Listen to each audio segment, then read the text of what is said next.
నేను శివపురాణం స్టార్ట్ చేద్దాం అనుకుంటున్నా, కానీ దానికంటే ముందు శివుడు పవర్ఫుల్ మంత్రం మృత్యుంజయ మంత్రం గురించి తెలుసుకుందాం. అదేంటంటే త్రయంబకం యజామహే సుగంధిం పుష్టివర్ధనం ఊర్వారుకమియ బంధనాత్ మృత్యుర్ముక్ష్యమామృతాత్. ఈ మంత్రం రిలేటెడ్ స్టోరీ గురించి చెప్పుకుందాం. ఒకప్పుడు ముకుంద మహర్షి ఇంకా వరోధిని అనే దంపతులు ఉన్నారు. వాళ్ళు ఎన్ని సంవత్సరాలైనా పిల్లలు పుట్టలేదని పిల్లల కోసం శివుడికి ఘోరమైన తపస్సు చేశారు. అప్పుడు శివపార్వతులు ప్రత్యక్షమై వరం ఇస్తారు, కానీ ఓన్లీ 2 ఆప్షన్స్ ఇస్తారు. అవి ఏంటంటే బాగా బలవంతుడు, తెలివైన వాడు, కానీ ఓన్లీ 16 సంవత్సరాలు మాత్రం బతికేవాడు కావాలా, లేక 100 సంవత్సరాలు బతికే తెలివి లేని వాడు కావాలా అని ఆప్షన్స్ ఇస్తారు.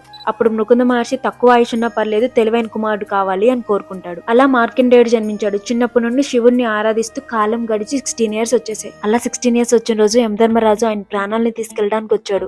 అప్పుడు మార్కండేయుడు శివలింగాన్ని హత్తుకొని గట్టిగా మృత్యుంజయ మంత్రం చదివాడు. అప్పుడు శివుడు శివలింగంలో నుంచి ఉద్భవించి యమపాసానికి ఎదురెళ్లాడు. తర్వాత శివుడి కృపతో మార్కండేయుడు అమరుడు అయ్యాడు. శివుడే మార్కండేయుడికి 16 సంవత్సరాలు ఆయుష్ ఇచ్చాడు. అలాంటిది యముడొచ్చి మార్కండేయుడిని తీసుకెళ్తున్నప్పుడు ఆయనే అడ్డుపట్టాడు. అంత పవర్ఫుల్ మంత్రం ఇది. ఈ మంత్రం డైలీ చదివితే సడన్ గా చనిపోవడం గానీ, యాక్సిడెంట్స్ గానీ, హెల్త్ ఇష్యూస్ గానీ ఏమీ రావు. అండ్ శివుడి కృప వల్ల మన ఆయుష్ కూడా పెరిగిద్ది. ఇప్పుడున్న రోజుల్లో చిన్న ఏజ్ లోనే heart attacks and health issues వస్తున్నాయి. సో ప్రతి రోజు ఈ మంత్రం పాటించడం చాలా అంటే చాలా ఇంపార్టెంట్. అలానే కాకుండా ఏమైనా దెబ్బలు తగిలినా, హెల్త్ ఇష్యూస్ ఉన్నా ఈ మంత్రాన్ని చదువుకుంటే చాలా రిలీఫ్ అవుతాం. ఓం నమః శివాయ.